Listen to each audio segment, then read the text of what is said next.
Welcome to this week's episode of Fellowship in Essential Oils. This week I'm going to start off by asking you a question. How many wood essential oils do you know or have in your collection? I'm guessing you've heard or have cedarwood and sandalwood, but are there any others?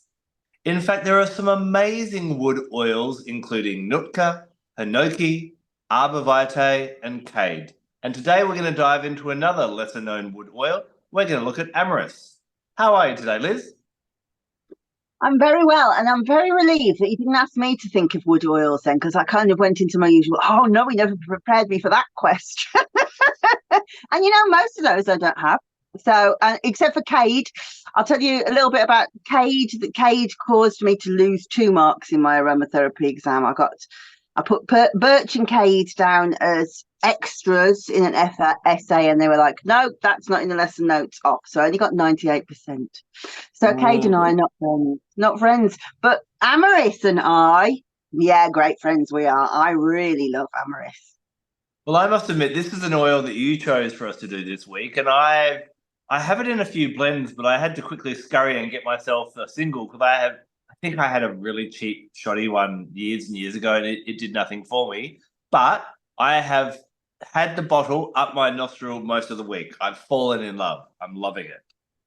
Yeah, and I'm not surprised actually that you weren't in love with it before, because you're so in love with sandalwood.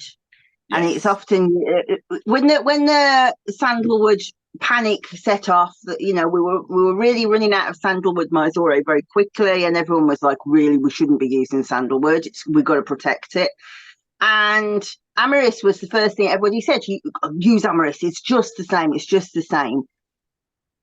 not just the same, but it is a really good kind of substitute if you don't have sandalwood. And given that you adore sandalwood and you've got so many, I'm not surprised that you didn't fall for Amyris straight away. But as you know, I'm not really a sandalwood girl, so to have an oil like this in my collection was like, whoa, this is so gorgeously deep and sensuous. And I like oils that relax you. I mean, I know it's so boring, as an aromatherapist, you're like, oh yeah, I like that it does this strange thing with the brain. Like, no, I like things that relax me, end of. And it really does. It's such a really deep bass note. It really slows the thoughts, particularly if it tranquilizes you, if you're very anxious or you can't settle or you can't slow your brain down. All of those things, description of Liz to a T. So lovely. It's just so soothing. I love it. Now, I want to talk a little bit about the similarities. Aromatically, you could mistake it for sandalwood, and sometimes it's even referred to as West Indian sandalwood. But, aromatically, I think once you really pay attention, you can actually separate them away from each other and notice the difference in them. I guess that'd be as similar as lemon and lime, that they both smell citrusy. Do you know what I mean? In that way? Yeah, I do. Yeah, but and I'm sure that is correct. I don't really even have like an olfactory database for sandalwood. We don't. Like, you've got so many different ones in your collection. So I just don't. As far as I'm concerned, sandalwood smells like Amyris, not the other way around. But yes, it is often called West Indian sandalwood. It isn't a sandalwood. We should be really clear about that. It was purely just because people wanted to go, oh, have that instead. Now it really is a standalone oil that so many people did like you. They were just like, oh, this is so beautiful. It's so cheap. It's really cheap oil to buy that they're like, whoa, I love this. But chemically, it is missing a really important constituent that sandalwood has. So let's start with that. What I would suggest to people, if they haven't watched our sandalwood video, to really compare this, go and watch it and compare it, because there's really interesting science in the sandalwood one. I'm not going to go into it deeply, but we'll refer to it here because it's important. That obviously we smell using olfactory receptors, and these can distinguish, they think, around 3 million different fragrances. So, you smell it and you go, oh, that's just like that. And I had it yesterday, actually. I smelt some birch, and I don't normally use birch. And I opened it up and I was like, whoa, a euthymal toothpaste. And my husband was like, what on earth was that word? And it was a toothpaste we used when we were kids. Straight away my brain went there. So these olfactory receptors are incredibly clever things. And we might consider that they're all in the brain, but that is not so. But amazingly, we have them. Well, I don't, but you would have them on your penis, but on placenta, on ovarian tissue, and on the skin. So, and santanol, which is a constituent within the sandalwood, responds to, and I can't remember the number of the receptor, but if you watch the sandalwood video, you'll get it.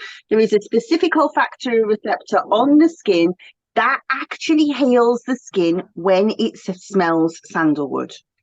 I mean, that just blows my mind. I'm never going to get used to that piece of information at all. In fact, I'm going to change that. I heard somebody say the other day, it glows my mind, and it really does. It completely glows my mind. So, so Amyris does not have that. So it's not going to heal the skin in the same way as sandalwood does. And when I say in the same way, I'm going to say method in the same method, however that word is. But it will smooth the skin unbelievably. So there's sort of three main areas to use it. First, to relax. Second, for skin. Third, for veins. So this skin thing is very, very soothing, very, very smoothing. So it does have a very light kind of lymphatic action. So I always use it if somebody wants me to make something for cellulite. So I'll make like a massage oil of like your lymphatic stuff, like cypress, fennel, juniper is my usual blend actually, with a bit of grapefruit, and then make a thick, unctuous body butter kind of cream, because it loves being in thick oils to smooth the skin down. So you're moving the actual fluid, but also that horrible sort of lumpy effect on the skin smooths all that down. In the same way, very good for, I talked about venous things, and by that I mean of the veins, venous. So anything where the veins are compacted, and this really comes from the traditional medicine of Haiti, Honduras, all of those places where it grows, they all use it for veins. So you would say varicose veins, for example. And think how it works on the veins, and so it pulls the fluid away from the walls of the veins that makes them bulge, but also smooths down the skin. So we have that lovely effect of it really improving the look of the skin with varicose veins. Excellent for hemorrhoids. So things like geranium or helichrysum blend fantastically for it, because probably TMI now, but when I gave birth to my daughter, I told everyone to knit a second hat. There was another birth of hemorrhoids. And so that it's a great oil to use as a compress, and to really pull the blood away from the walls of the vein. But also, when we were talking about skincare, if you have got broken capillaries or rosacea or high redness or any kind of, that ruddy look, particularly people who like drink a lot, they get that look on their nose. Excellent after radiotherapy, where it's got very red, really brings the redness down, moves the blood away from the surface of the tissues. So fantastic for that. But most important function of it all has got to be how soothing it is for anxiety. But sleep. So it's got like two perhaps really important constituents that you don't really hear that much about. So it's around about 20% valerianol. So valerianol comes from, as you would imagine, named after Valerian. It appears in lots of different sort of soothing oils. It's got another name, sometimes called Kusunol, Khus, which is the name for vetiver. comes in vetiver. So this is what makes you sleep. So very, very, very soothing. Also in traditional Haitian medicine, I'm sure we'll probably talk about the torchwood afterwards, so I won't refer to it now. If need be, I'll refer to it afterwards. But it really burns brightly and gives off a beautiful fragrance, and they use it to scare off evil spirits. And so this idea that there's demons and evil spirits, extremely good for nightmares, for night terrors, all of those things, very, very soothing. The other really interesting constituent that, again, we don't really talk about that often is called alpha U decimal. Now, alpha U decimal is getting loads and loads of research because it affects how cells depolarize. So I will explain that in case people don't know what a depolarization is.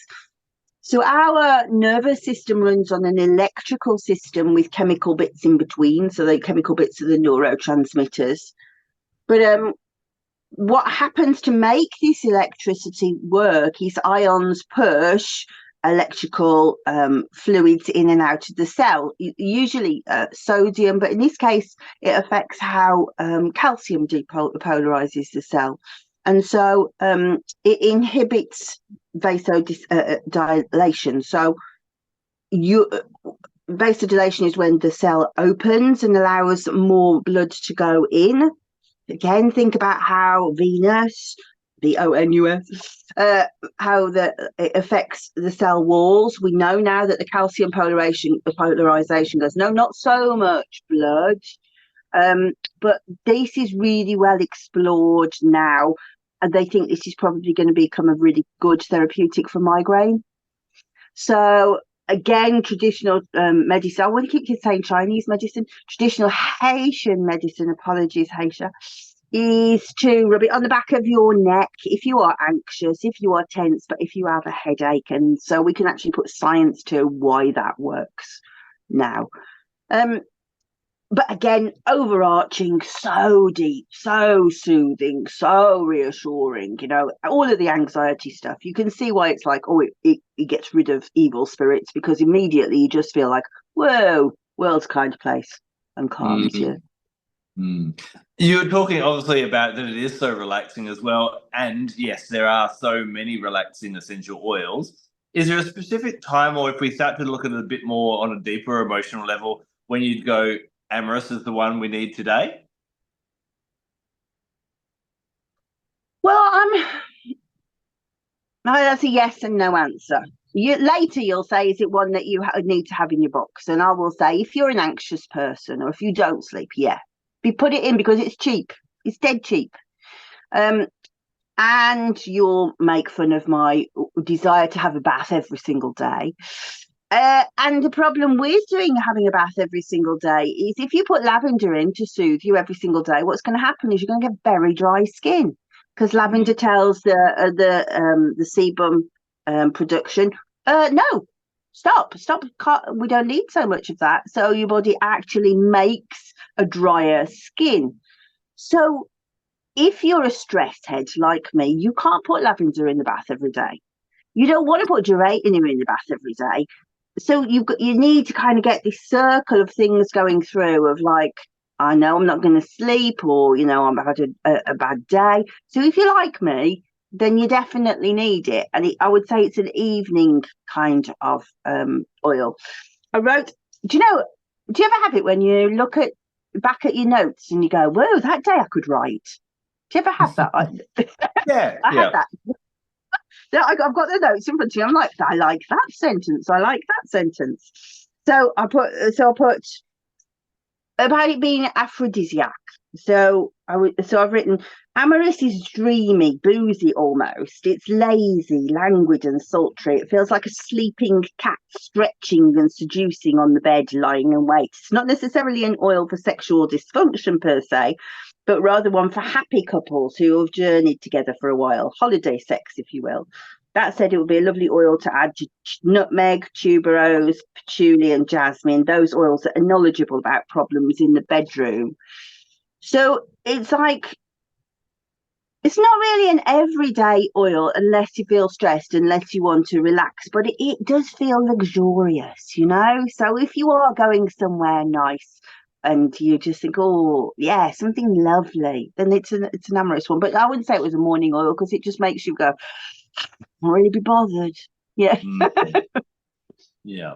Well, let's explore a little bit about it. Another one of its names, torchwood. It's been named torchwood because of its ability. The wood is often used in the Caribbean to start fires or to keep fires going, or to actually light the wood, and it's quite flammable. The essential oil and so on is quite flammable, so you can make it like a torch. So it's been used historically for starting fire, keeping fires going, walking through the darkness, and that type of thing. And that really, as I've been working with it this week, that's really come to the fore of how that would then translate into its metaphysical properties. I think this is an amazing essential oil. When you're talking about stress and worry, a lot of our stress and our worry, probably the biggest scary thing in our lives is the unknown of not knowing what's around the corner, what's going to happen tomorrow. And I think this is going to be an amazing oil to help to, one, calm you down, to not worry, because we can't control everything that's going to happen tomorrow. But we can control ourselves, and this being a wood oil has that earthing element of very grounding. And go, right, okay, well, I can prepare, but I can't control the world, so I can prepare myself for whatever happens. But I think it's going to be a beautiful one to work with, especially with your intuition, to help to bring new insights. And I find it's a really beautiful third. I love sandalwoods for the third eye chakra. I love this for the third eye chakra for totally different reasons. In that idea of flashes of light, flashes of insight, helping you to see through the darkness. And I think sometimes we can get so worried in our thoughts, in our concerns, and in our uncertainty that doubt and disbelief and worry and all those types of emotions really cloud the intuition and our psychic abilities. By working with Amyris, I think you can help to clear a bit of that out, get that groundedness, and allow your intuition to actually go, well, I don't exactly know what's going to happen tomorrow, but I'm grounded. I've got a feeling this could happen, and now I can prepare myself for that and be, step into the darkness. I guess almost I see that kind of holding that torch, that burning flame, and going, well, let's see where I journey. And I think it's a beautiful companion for when we find ourselves in that point of worry about the uncertain tomorrow. I do really agree with that. And I think that, I think somebody taught me a really clever thing the other day, because everyone's always trying to manage my anxiety. I think I manage it perfectly well myself, but but everyone always tries to manage it. And what they said was, and maybe I've heard you say this before as well in the past, that anxiety is thinking about what's coming in the future all of the time. Depression's often thinking about what's happened in the past. And the key to balance is to be thinking about the present all of the time. And I think with base notes, and this is more true of patchouli than any other oil I can think of, but it definitely applies here, that it really makes you feel like you're in your body. And if you're a stress head, then you spend too much time up here. You can feel that frenetic energy going on all of the time. Base notes really bring it down into the body. We'll talk in a little bit about rulership, astrological rulership, but I'll jump the gun. In that, I've been very careful to keep respelling out Venus, because I do think it has a Venus rulership, and I'll explain why in a moment, but also a Plutonian rulership. And Pluto is about going down into the shadows, doing the underworld stuff. And that's like when you were talking about this idea of not confidence, that's not the word, but the reassurance when you're doing psychic work, intuitive work, that doubt clouds it, that ability to shine the torch in the dark, that's the ultimate vision of an Eleusinian mystery. They carried their torches down into the darkness to go on that underworld journey is really helpful. So let's tidy up a little bit of our correspondences. So I think I feel that it's really great for the third eye chakra. For yourself, what chakra would you attribute Amyris to? Actually, I would say that has an action on the third eye chakra, but for me, it works the opposite way because I'm trying to get the energy out of my head. It closes it as well, but that might be because of the way that I deliberately use it that way. Setting your intention has a big part. But I think all kinds of base notes are always going to make you have that grounding effect, the root chakra. Also, from a medical astrology point of view, hemorrhoids has got to come to that area. But so root chakra, sacral chakra, how I talked about how it's not really aphrodisiac as such, but there is that sort of sense of, oh, there's stuff going on in this area. So yeah, I would put it lower down than that, but I can see why it would be helpful to use as third eye chakra. Yeah, definitely. Now, you said Venus for Amyris? Yeah, I just think that so this is a medical astrology kind of masterclass statement, really, that anything to do with the veins and circulation, that is ruled by Mars. And so medical astrology always says Venus tempers Mars. So anything that's a Mars problem, you use Venus to bring it down. You know, they have this push you, pull you across this passionate relationship across the universe, across the cosmos all of the time. So any kind of I didn't go there, but if you're angry or if you have that volatile kind of feeling, then Amyris would be great to just go, shush, quiet, real Venus, like, come on, my darling, kind of behavior, So I would put it there. But yeah, but also Pluto, sex, dark sex, those kind of things, yeah. I'm not strongly convinced on my answer for Amyris. As I said, it's not one that I've worked with except my overindulgence of this week. My initial idea was the moon. I found it to be, it's illuminatory, but it's not illuminatory in a way like a citrus oil is. It's definitely not the sun type of thing. So I kind of almost feel like it's, like the full moon lights our way at night when we're trying to get through the darkness. The moon could that way. But to kind of let out a little bit of a few house secrets, me and Liz have been kind of delving into some dwarf planets. And maybe later this year we might have something exciting to share with you all. But Pluto has kind of two companion dwarf planets in Orcus and Ioxon. And I think possibly Amyris might sit around them as well as that kind of, like you said, with that Pluto of kind of bringing up and understanding what's deep within ourselves, and maybe Ioxon or Orcus might. Well, I don't know. I need a few more days and delving to kind of decide where I'd sit with that. But if I had to choose an answer today, it would be the moon. I'll answer to that. So the moon, I would say, any kind of. I would want, if I was trying to sort of bring a moon energy into something, I would want the emotions to flow. Mm. Whereas this kind of goes slow the flow. Mm. So I think, so I can see, I can see it. It wouldn't be the image of the moon I was trying to project. Yeah. I have learned the names of those. So Orcus, I really am into Orcus, I have to say, in the research we're doing. So Orcus was an Etruscan god. He's the Etruscan kind of equivalent of Hades, isn't he?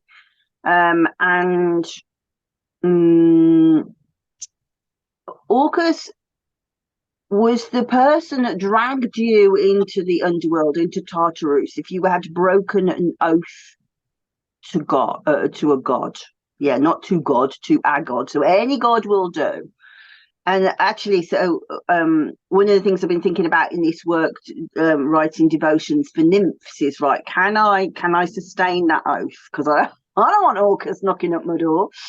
And again, I think that maybe the fact that you would always be worried about breaking a vow that Orcus would come goes against this feeling of that reassurance. So I'm interested in what you say, so I'm going to go and look and see if I can see that, but that would be my first response. I have learned the other god's name differently to you. I've learned it as Ixion. It could be Um, Ixion. Yeah. I don't. Well, one thing that we learned in classical studies is there's no right or wrong way to say it because nobody was alive when we heard them say it. So, Yep. it can't be right or wrong. But again, Ixion's about learning to break the rules. I kind of can see that.